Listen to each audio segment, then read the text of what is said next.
అందరికీ నమస్కారం. నా పేరు Archana. Welcome to air thoughts. ఈరోజు కథ మై డియర్ బీస్ట్ పార్ట్ 83. సుధీర్తో కాల్ మాట్లాడి వెంటనే హాస్పిటల్కి బయలుదేరింది హన్షి. ఎక్కడికి వెళ్తున్నావే హన్షి, ఒంట్లో బాలేదన్నా అని అరుస్తున్నా వినిపించుకోకుండా అక్కడి నుండి హాస్పిటల్కి బయలుదేరింది. ఇక multi speciality hospital doctor checkup చేసి, ఎస్ హన్షి, మీరు ప్రెగ్నెంట్ అంది. అదేంటి డాక్టర్, నేను ఎవరితో ఇంటిమేట్ అవ్వకుండా ప్రెగ్నెంట్ ఎలా వస్తుంది? ఎందుకంటే సుధీర్ స్పెరమ్స్ మీ ఎగ్లో ప్రొడ్యూస్ చేశాం కాబట్టి. అంటే నాకు తెలియకుండా సరోగసి చేశారా? అవును. Shut up doctor, are you mad? నా పర్మిషన్ లేకుండా అలా ఎలా చేస్తారు? నేను ఇప్పుడే మీ హాస్పిటల్ మీద కేసు పెడతాను అంటూ బయటకు వస్తుండగా, ఆగమ్మా అంటున్నా వినకుండా పరుగున బయటకు వచ్చింది. అంతలో మొబైల్ రింగ్ అవుతుంటే లిఫ్ట్ చేసి, ఎందుకు బేబీ అంతలా టెన్షన్ పడుతున్నావు? నువ్వెలా టెన్షన్ పడితే నా బేబీకి హెల్త్ పాడవుతుంది. సో జాగ్రత్తగా ఉండాలి. ఇప్పుడు నువ్వు పోలీస్ స్టేషన్ కేసు అని మీ భయ్యాకి కాల్ చేసి చెప్పావనుకో, ఒకసారి నీ వాట్సాప్కి నోటిఫికేషన్ వచ్చింది చూసుకో అనగానే దాన్ని ఓపెన్ చేసి చూసిన హన్షి కళ్ళు చిన్నవయ్యాయి. అందులో ఉన్న మీ అక్క ప్రాణాలతో ఉండాలంటే ఈ విషయం ఎవరికీ చెప్పకు. చెప్పిన నెక్స్ట్ సెకండ్ శవంగా మారిన ది గ్రేట్ హర్షవర్ధన్ భాటియా చెల్లెలు అని న్యూస్లో బ్రేకింగ్ న్యూస్గా వస్తుంది. సో మూసుకొని నేను చెప్పింది చెయ్యి. అబార్ట్ చేయించుకోవాలని చూసిన మీ అక్కకి అదే గతి పడుతుంది. పో, ఇంటికి పోయి హాయిగా రెస్ట్ తీసుకో. నిన్ను నా దగ్గరికి ఎప్పుడు రప్పించుకోవాలో చెబుతాను. అప్పుడు ఎయిర్పోర్ట్కి వచ్చేయి. నీ ప్రియుడు కాని ప్రియుడు ఉన్నాడుగా, వాడికి కూడా చెప్పకూడదు. నువ్వు ఎక్కడికి వెళ్ళినా నేను స్పై చేస్తూనే ఉంటాను. నీ చుట్టూ ఏం జరుగుతున్నా నాకు తెలిసిపోతూనే ఉంటుంది. నీ చెప్పగానే ఒక్కసారిగా అక్కడే కుప్పకూలిపోయి ఏడుస్తూ ఉంది హన్షి. ఏయ్ డాక్టర్, దానికి ఏం డైట్ ఫాలో కావాలో చెప్పు, వెళ్ళిపోతుంది, లోపలికి తీసుకురా అంటున్న అతడి మాటలకి ఓకే సార్ అని మొబైల్లో చెప్పి, భయపడుతూ లోపలికి రామ్మా, నీతో మాట్లాడాలి అనుకుంటూ లోపలికి పిలిచి డైట్ ఎలా ఫాలో అవ్వాలో చెబుతుంటే డాక్టర్ చెంప చెల్లుమనిపించింది. ఇక సరోగసి ఎప్పుడు జరిగిందయ్యా అంటే, మొన్న అంజు హాస్పిటల్లో అడ్మిట్ అయినప్పుడు హన్షి హెడేక్ వస్తుందని డాక్టర్ని కన్సల్ట్ అయింది. ఇక ఆల్రెడీ ఈ అవకాశం కోసం ఎదురు చూస్తున్న సుధీర్ వాడి స్పెరమ్స్ ఇండియాకి పంపించి అదే హాస్పిటల్లో ఉంచాడు. ఇక ఈ డాక్టర్తో మ్యాటర్ మొత్తం చెప్పి హన్షికి టెస్ట్లు చేసి వాడి స్పెరమ్ ఆమెకు ఎక్కించమని చెప్పగానే సరోగసి తెలియకుండా చేయడం సాధ్యం కాదని డాక్టర్ చెప్పినా వినకుండా బెదిరించి చేయించాడు. ఇక ఆమెకు మత్తు ఇంజెక్షన్ ఇచ్చి సరోగసి చేశారు డాక్టర్. ఇక అది జరిగింది. ఇప్పుడు అనిపించవచ్చు మీకు, ఇదంతా జరుగుతుంటే మన హర్షబాబు ఏం చేస్తున్నాడు అని.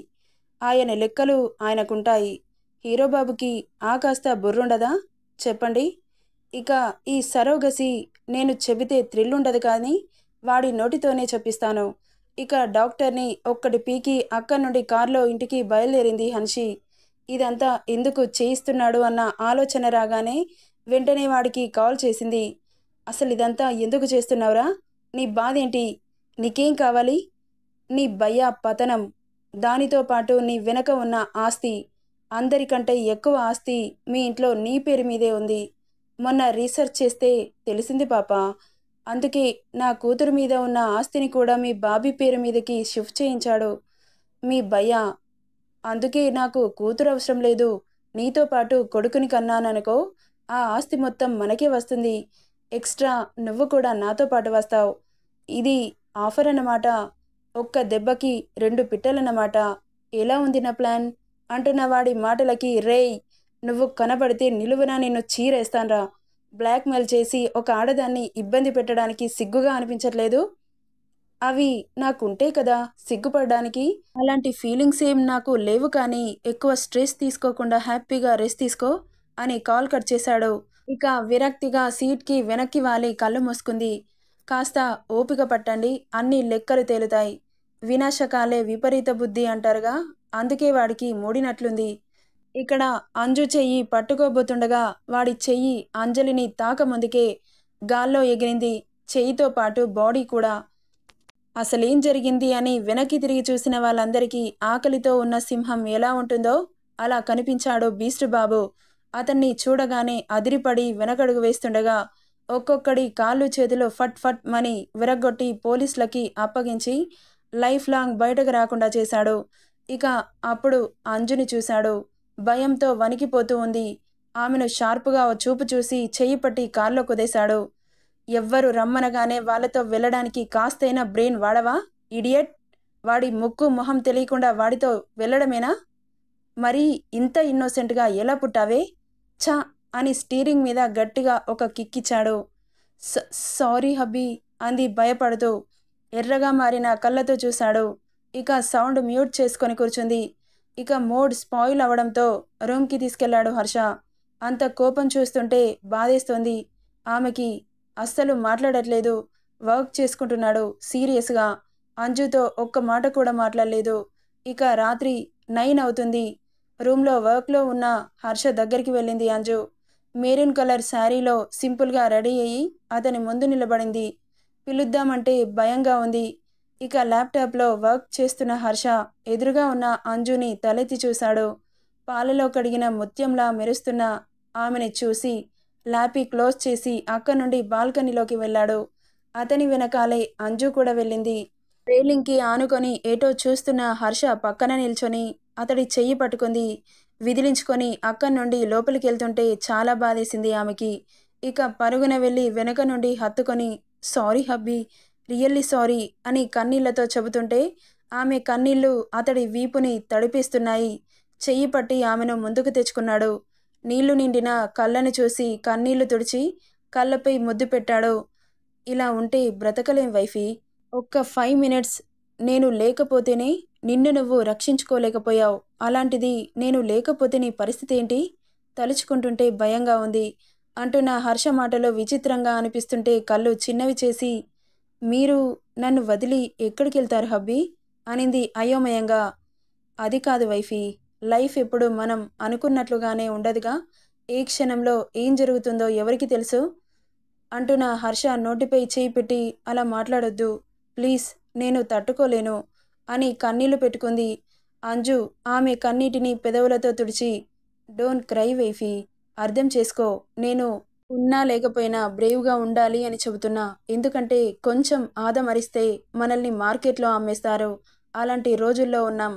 కానీ నువ్వు ఇంత అమాయకంగా ఎవరు ఏది చెబితే అది నమ్మేస్తావు. నేను నిన్ను రమ్మని వేరే వాళ్ళని ఎందుకు పంపిస్తాను చెప్పు? అంత అవసరముందా అక్కడ? అంత అవసరమే ఉంటే నేను నీకు కాల్ చేసి చెప్పేవాడిని. గుడ్డిగా వేరే వాళ్ళని తీసుకురమ్మని పంపించేవాడినా? చెప్పు వైఫీ, వాళ్ళు ఎవరో ఏంటో, మంచోడా చెడ్డోడా, నిజం చెబుతున్నాడా అబద్ధం చెబుతున్నాడా, అవన్నీ ఏం తెలుసుకోకముందే అలా వెళ్ళిపోతావా? చూడు వైఫీ, ప్రమాదాలు చాలా రకాలుగా పొంచి ఉంటాయి.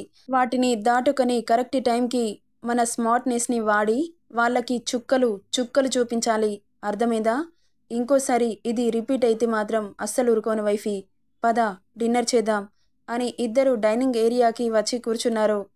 ఇక్కడ కాదు పద అంటూ ఆమె చెయ్యి పట్టుకొని బయటకు తీసుకెళ్లాడు. ప్రకాశవంతంగా వెలుగుతున్న చుక్కల మధ్యలో నిండు పున్నమి చంద్రుడు. ఆయన్ని చూడగానే మనసు ప్రశాంతంగా మారిపోయింది. దూరంగా సముద్రం, దగ్గరగా అంజు, అప్పుడప్పుడు పలకరించి వెళ్లే గాలి, కాళ్ళని తడుపుతున్న సముద్రపు కెరటాలు. డిషెస్ అన్ని ప్లేట్లో సర్వ్ చేసి హర్షకి దగ్గరగా వచ్చి కూర్చుంది. గడ్డం కింద చెయ్యి పెట్టుకొని ఆమెనే చూస్తూ ఉన్నాడు. ఇక అతనికి తినిపించడానికి చెయ్యి ముందుకు చాపింది. ఆమెనే చూస్తూ అందుకున్నాడు.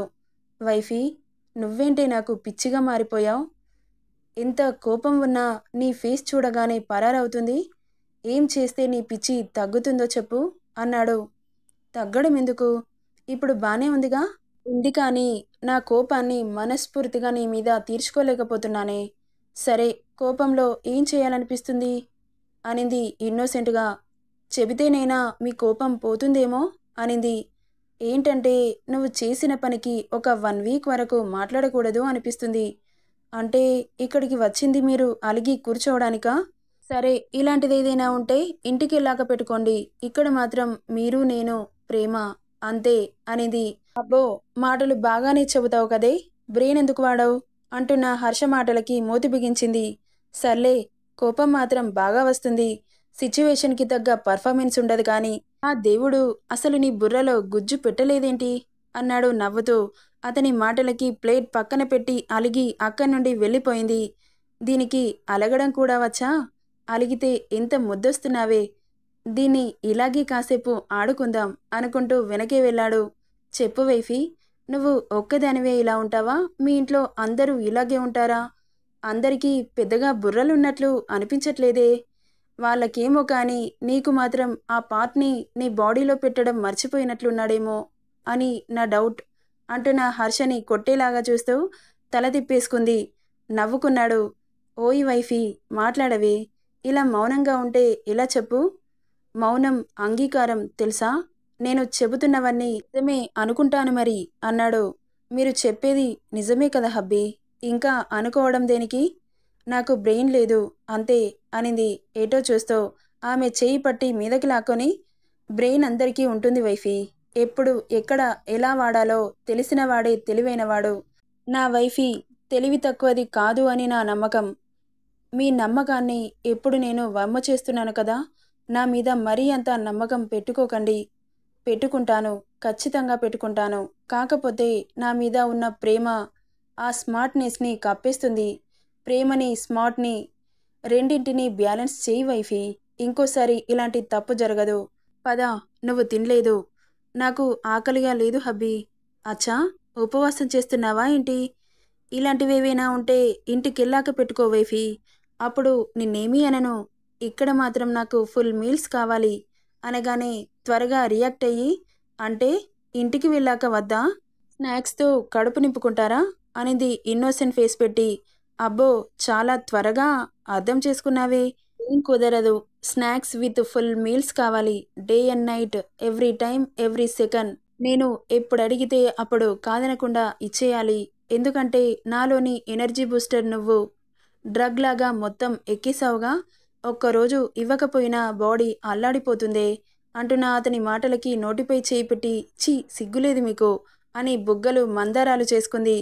ఇలా బ్లష్ అవుతుంటే చాలా ముద్దొస్తున్నావు వైఫీ అని నీకో మాట చెప్పనా అన్నాడు దగ్గరికి వచ్చి హస్కీగా. అంది. నిన్ను ఇంకో క్షణం కూడా వదలాలనిపించట్లేదు, పదా అన్నాడు. గుడ్లు పెద్దవి చేసింది. ఇక ఆమెకు తినిపించేసి అమాంతం లిఫ్ట్ చేసి వాళ్ళ రూమ్కి తీసుకొచ్చేశాడు. ఏంటి మీరు, అందరూ మనల్ని చూస్తున్నారు, వదలండి అంది. చూస్తే చూడనివ్వు, నాకు నువ్వు మాత్రమే కనిపిస్తున్నావు వైఫీ, వేరే ఎవరు కనిపించట్లేదు అంటూ రూమ్కి తీసుకొచ్చి డోర్ క్లోజ్ చేశాడు. బెదురుగా చూస్తుంది అంజు. ఏంటి అలా చూస్తున్నావు అన్నాడు. ఏం లేదు అని కళ్ళు వాల్చేసింది. చెప్పు అంటూనే మెడపై ముద్దు పెట్టాడు. ఒళ్ళు జల్లుమని కళ్ళు గట్టిగా మూసేసింది. మూసిన కళ్ళపై ముద్దు పెట్టి బెడ్ మీదకి చేర్చాడు. ఒక్కసారిగా ముందు రోజు నైట్ గుర్తొచ్చింది. ప్లీజ్ హబ్బీ అంది. ఆమెను చూశాడు. ఏమైంది అన్నట్లు. కొంచెం మెల్లగా హ్యాండిల్ చేయండి, నాకు భయం వేస్తోంది అనింది. గ్రౌండ్లోకి దిగాక 6లు 4లు తప్ప 1-2 రన్స్ తీయడం చాలా కష్టం వైఫీ అంటూ ఆమె మీదకి చేరుతుంటే, నేనలుగుతా మీరలా చేస్తే.